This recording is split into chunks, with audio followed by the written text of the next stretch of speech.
Hi everybody, welcome back to my channel. Today we're going to do DIY Dollar Tree Valentine's Day tags. We're going to do a little farmhouse style for you guys. We're going to use some tags from Christmas. You could use tags from Valentine's Day and redo them if you want to, but I got a lot of these. And these ones actually came from the Dollar General. I bought extra just to do some cute little crafts with, but the Dollar Tree had some at Christmas. We're going to use some of the Dollar Tree wooden beads as well as some red and white baker's twine to create a tassel on one of them. And then basically ribbon, or we're going to use a mop string, just whatever you have laying around to create hangers, okay? So you could reuse the jute that it comes with. It comes with really nice thick jute as well if you want to save even more money. But what I'm going to do is I'm going to de-glitter this. First, I wet the glitter. I find this a little bit easier. I just take a wipe and I run it over all of the glittery areas, and then I take my sandpaper, and it just feel like it just comes off that much easier. We're going to paint this with Waverly chalk paint, and it's kind of thick, so I'm not really worried about it being totally perfectly flat. But if that isn't something you're concerned about, you can always remove the paper. They make the paper a lot more, I don't know, stuck on there than they used to. So be mindful of that before you venture into that. Or you could also just do the artwork on the back. That's totally up to you as well. So for this first one, we clean off the glue, the glitter, and all the things. And we're actually going to paint with black. This is a folk art black chalk paint. It's kind of thick, which is kind of good. It was gifted to me. I added some of the Dollar Tree's chalk paint to it, the black chalk paint that they got at the Dollar Tree, just to help out, to spread it out because it was a little older. But it's nice thick coverage. It gives really, really good coverage, I have to tell you. So this could be a chalkboard if you wanted it to be. I do not want it to be, but you could if you wanted to be. So once it's dry, we're going to do is we're going to actually take that sandpaper back out again. And we're going to dull up the edges just to give it more of a worn farmhouse feel. I actually didn't realize that some of the paint had gotten over the edge and gotten all over my hand, which was fantastic. But I originally didn't paint over the edges because I knew I was going to distress it and age it and wear it away. So I just back and forth over all the corners. And then we're going to do a little bit in the main area as well. But I wanted a little bit of that brown to show through, just ever so slightly. Okay?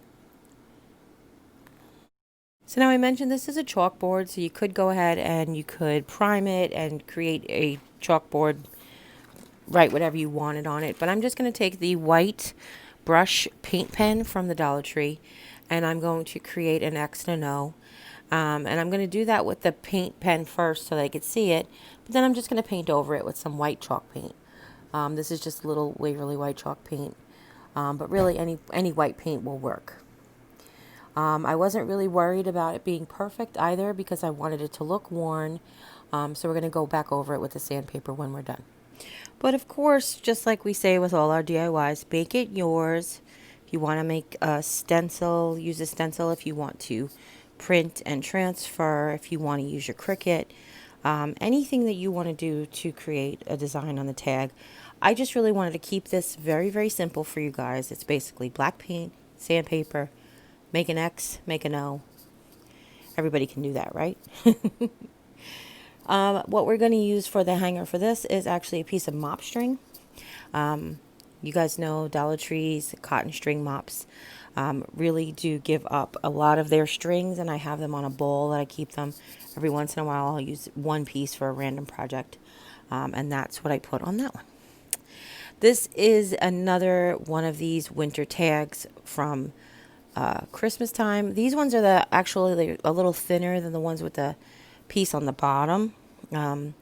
The piece on the bottom tag is shorter and fatter. This one is taller and skinnier. And I kind of like that taller and skinnier look for these two Valentine's Day tags. So again, wet, sandpaper, take off the tag, and then we're going to paint this one white.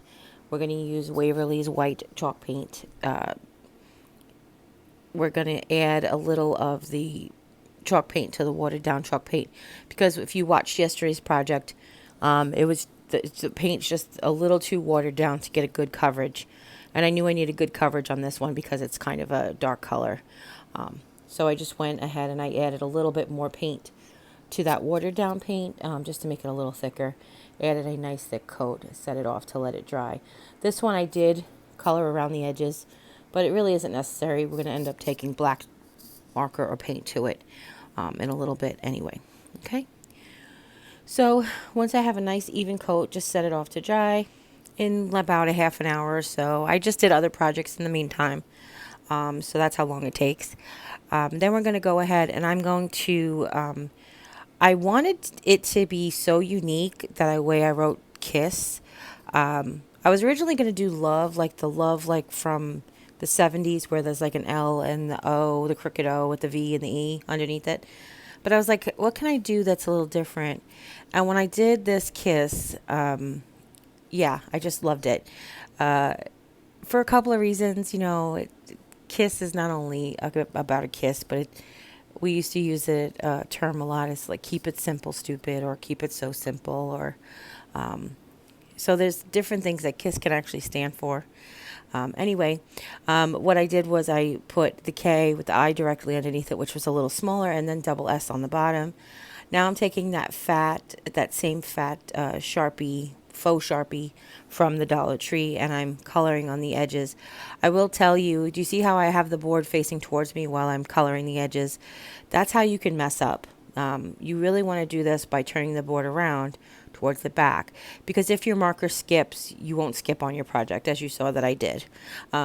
So I learned my mistake. I realized I should have been doing that from the beginning. But what I just did was I went over all the edges, and then I just took the side of the marker onto the corner of the between the top, the good surface, and the edges, just to create that black like line, almost like, I don't want to say like enamelware, but that's what it feels like. So just to give it a black edge, just so it could pop out a little bit, added a little black and white gingham bow to it, and that was it. So for the first little sign, the little tags we're going to use from the Dollar General, we're going to paint this one entirely red, edges and all.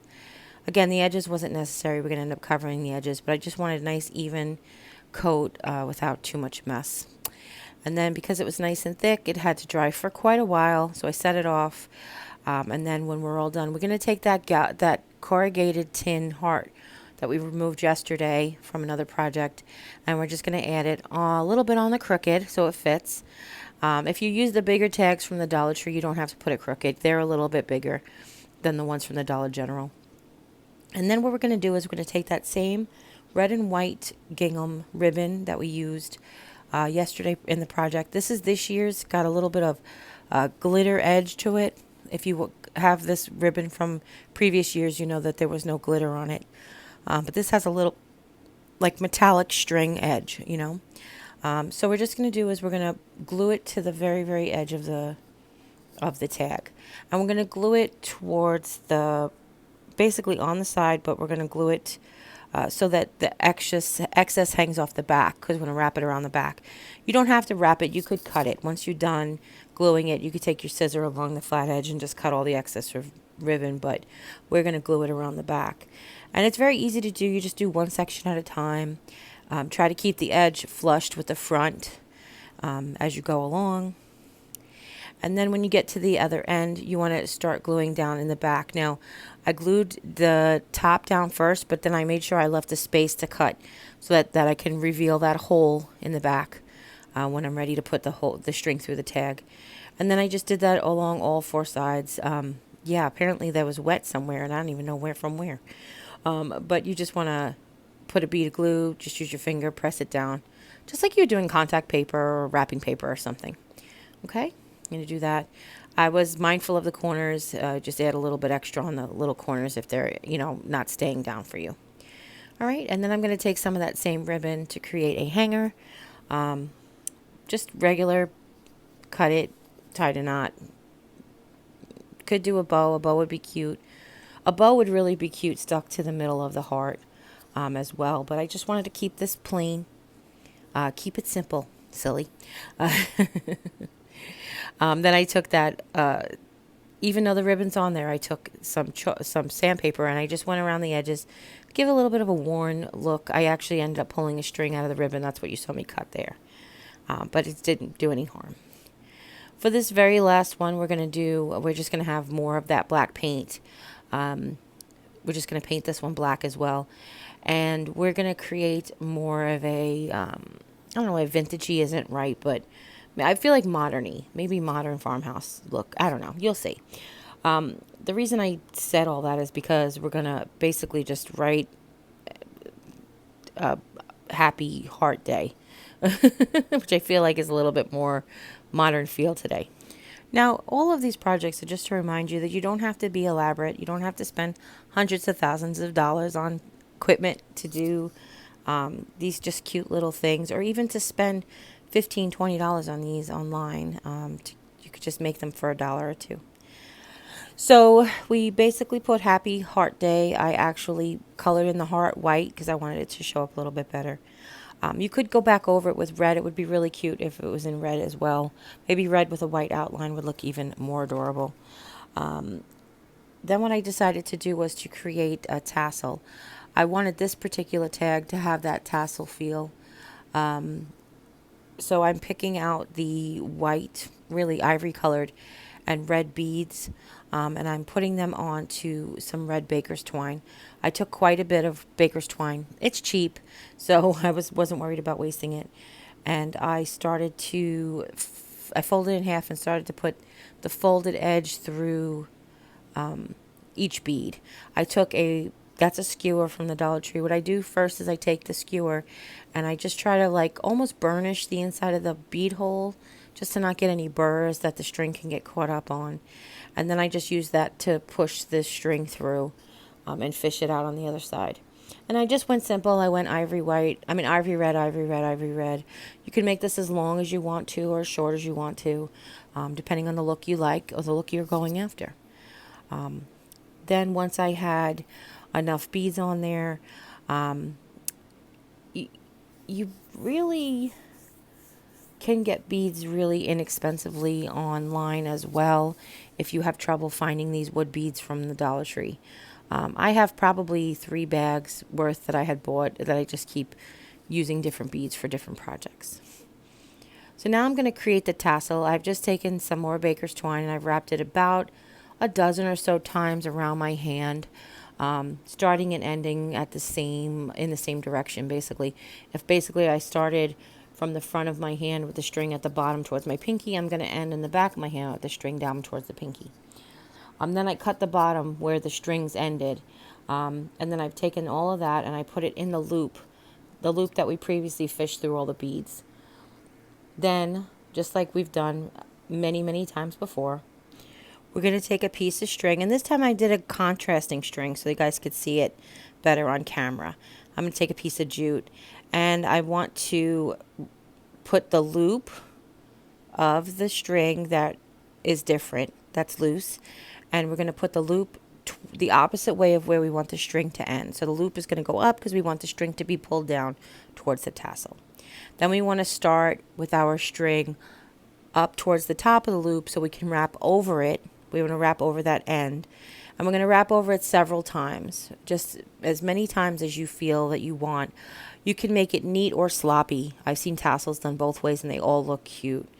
And then when you're done wrapping it several times, you're going to take the end of the piece that you were wrapping, fish it through the jute, and slowly pull the jute out. And what that's going to do is that's going to pull your end string underneath all of your work.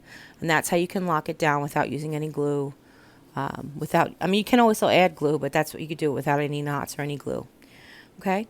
Now I realized I kind of twisted this a little lower than I wanted to, so I was trying to fish the cinch, the knotted area that we just did, trying to fish it up towards the top a little bit, and then it's easy enough. You just pull on all the strings individually.